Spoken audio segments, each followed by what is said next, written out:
What a better guest for the Dudes Being Dudes podcast than maybe the most dynamic player on this team, Zach Neto. Thank you for joining us today. And I want to dive right in because you're a kid from the 305, from the Miami area code down there, and you flash that zip code with some representation. What does it mean to be a Miami kid playing college baseball here in Bowie's Creek? It means to be a Miami kid, just because I bring the swagger here. Being able to come with my teammates and giving them energy, just with all my energy that I have, makes us be a better ball club. Being able to bounce around in the dugout or on the field or wherever, just as a team, makes us a better program, and it's going to help us win a lot of ball games. I know for you personally, on media day, you came in with us and had all the gold chains. You were flashing the chains. You brought some sunglasses and the swagger to it. How does that play out for you on a day-to-day basis? It just feels like a day back at home. You got the sun out there, and just a lot of change out there. I like showing off my chains a little bit, but the sunglasses really make me feel back at home. Being able to put those on and looking up at that sun here at Butte Creek just makes me feel back at home, and on the turf just feels normal. I know, Zach, for you, you grew up, gosh, just a couple miles from FIU. So right down the street from some big schools, Miami, FIU, you name it, in Miami. What brought you up a couple of states and ended up wanting to play here for Campbell? What brought me up here was when I came on my visit. It just felt like home here. Coach here really brought me in nicely and introduced me to everything and everybody, and it just felt like just back at home where I'm from. You get nice weather up here. You play on a all turf field. You get indoor everything that you need you have here. So it just feels normal here, and just being away from home. Wanted to start things on my own. Not don't have to rely on my parents. Just being able to move from my adulthood, just being by myself and becoming a man myself. So that's what brought me up here. So you mentioned the recruiting trip. I'm always curious. Was it the Moe's? Was it the Chick-fil-A? Like, what food sold you? It said, obviously you have some culture down there. Like, what food here said, oh man, I got to eat this food because I'm so locked in? Definitely Moe's. Definitely when I went to Moe's up here, it just felt like Hispanic food. You got that Mexican Moe's, so just being able to eat that on a daily basis definitely changed my mind a little bit. I know your mom and dad would argue differently, but I did love to ask you that because, Zach, it's different this year with your parents. Obviously, they can travel now, but early in the year, they couldn't travel to games. So I saw Joaquin, your dad, was posting a picture of them watching the Liberty stream, on ESPN at home. And what did that mean to have their support, being able to watch those games online? Oh man, before the game, I actually called him, told him like what position I was playing, where I was hitting the lineup, and he was ecstatic about it. He didn't tell me he was watching. He told me he was watching the game, and not like that.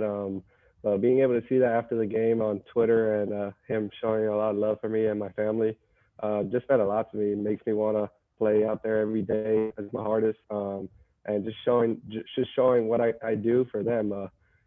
Without them being here is hard, but being able to play and them be able to watch me at home is still a blessing. So. Zach, in that Liberty series, you unfortunately had the highest of highs and the lowest of lows, getting injured in that third game and having to miss about a week, 2 weeks of play. What did you learn during that time that motivated you to get back out on the field? I just learned the depth of this team that we have. Being able to being able to get her right there definitely put a dent into our team. But with Bryce coming up and Mason coming off the bench, it just showed the depth that we have in this team. With me out for a couple of weeks, Bryce and Mason got to get their opportunity to play, and it definitely showed out. We got a couple wins against Dayton, and didn't go our way against NC State, but it definitely felt cool. Still being able to bring the energy in the dugout, doing the most I could, just being me, and that's all that matters. Even if I'm not on the field, I'm still gonna bring the same energy that I would if I was on the field. So. Zach, we've heard the saying "being me" from yourself and a lot of teammates throughout the year. For you personally, I know energy is a big part of it, but what does being Zach Neto, what does that mean to you? Being me is just bringing the energy and helping our team win. Inside of my hat, I have a phrase that says "Don't think, have fun." Every time I try to overthink or do something that I'm not supposed to, I get a little sped up or it doesn't go my way. So when I think about that, I just look at my hat and I'm like, all right, just be me. Don't think and have fun. So try to have as much fun as I can on the field, whether that's talking to everybody on the field or just having a good time. So yeah. You were a recruited shortstop out of high school, and obviously Colin Wolf has been fantastic over there this year. What have you learned by watching some of the crazy plays he can make at that position? Just being able to see some plays that he makes makes me wonder if I could play shortstop with him here. No, man, that dude's amazing. On and off the field, I could call that dude my brother. That dude makes plays like no other. Just being able to see that and being on the other side of the field with him is a blessing. Being able to turn double plays with him is awesome. And just being a teammate with him, he's a good teammate. Always wants the best for us. He won't sugarcoat nothing. So wants the best for us and the team, and just help us win. Middle infielders have great chemistry when it comes to turning those double plays, like you mentioned, but the handshakes have really caught my eye from the booth this year. Who is your favorite player to dap up, whether it's second, third, short, you name it, when you make a big play? Definitely when I make a big play, it'll probably be Colin Wolf. We have a little handshake. It goes when the catcher throws down the ball at second. We toss the ball to each other, and I toss the ball to Waldy, and we just get our hips moving. We always talk about in practice when we listen to some music up here. Got to keep our hips moving just to keep our body going. So definitely him, especially me and him up the middle. He's definitely the first person I see. So it'll probably be him. So, Zach, you opened the door for this. So I got to ask, you're from Miami, a little bit more culture, a little bit more dancing fluidity. Colin's from Puyallup, Washington, the far opposite side of the coast. So how fun is it to watch you two try to find some rhythm when you're out there in the field? Oh man, I'll tell you, he looks like he's from back home. He gets those hips moving like no other. We push the Huron up in the scoreboard, and it's go time. Like me and him are just moving it. We don't care what happens. Just having fun. That's the main goal. Me and him just trying to have fun, make fun of each other a little bit, but nothing like personal or anything. But just being able to have fun and just get moving a little bit.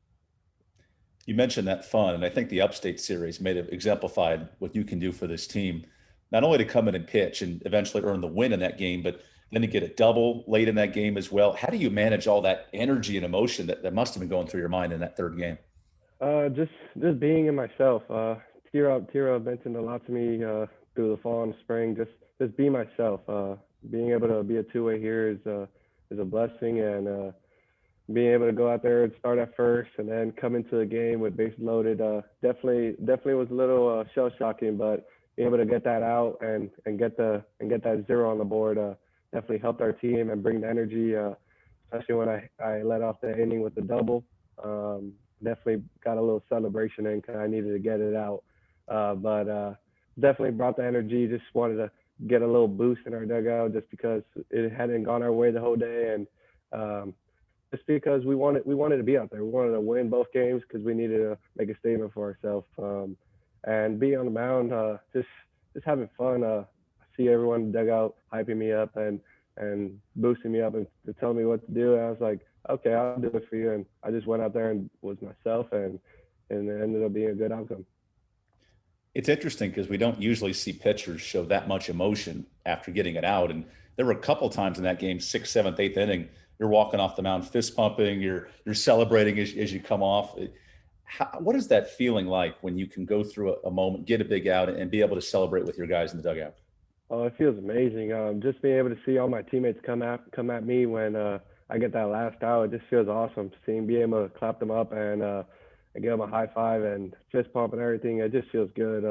You get all that energy going through your body, and you really don't feel nothing. So T-Rob came up to me after I got that last out, and he gave me the hardest high five I ever got into my life. So, but it's just the way he is. He brings all the energy, and just me and myself, I bring all the energy as well. So, it just helps our team and helps us get some wins in the dugout and on the field. Zach, this past summer, you played in the South Florida Collegiate League. And I mean, these numbers are insane. So I'm going to read them off just to give you some credit. But to hit 439, to be one RBI short of the Triple Crown for that Collegiate Summer League, what did it mean to you to be able to not only to play baseball, which was taken for granted for a lot of people this year, but to have that much success this past summer? Um, when I went into that summer league, I just went in there with one mentality, just putting Campbell on the radar and just being me. I came back. I had got hurt in the fall, so I didn't really get to play in the spring. So I just wanted to make a name for myself. Just being able to play with all those guys back at home, just felt good.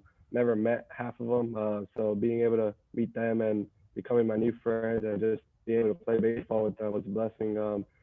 I really wasn't paying attention to the numbers much until later in the year when everyone started hyping it up. But I was just playing me, playing the game of baseball, doing what I had to do.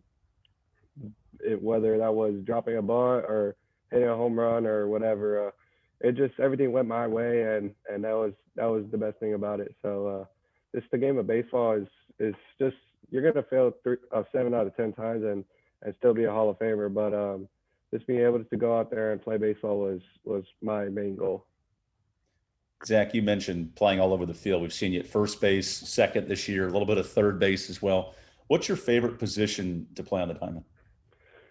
Definitely third base, but being able to come back in the spring and being adjusted to different positions definitely made me more versatile.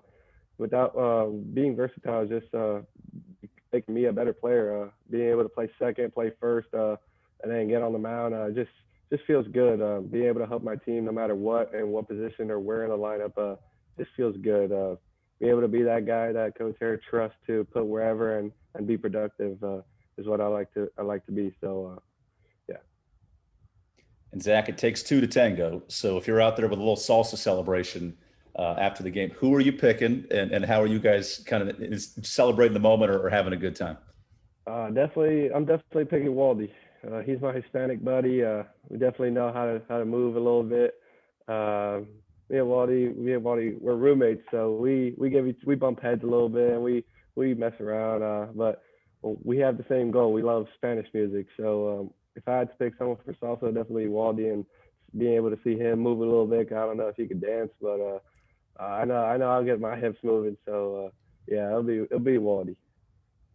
Well, Zach, we really appreciate the time. And it was kind of neat to see in that Upstate series because Justin Hare kind of equated it to like the Sandlot scene, where all of a sudden you're getting thrown around in different positions. He's using it as a pitcher, then a DH. And it's neat to get to learn about you a little more here on this podcast. Appreciate it. Thank you.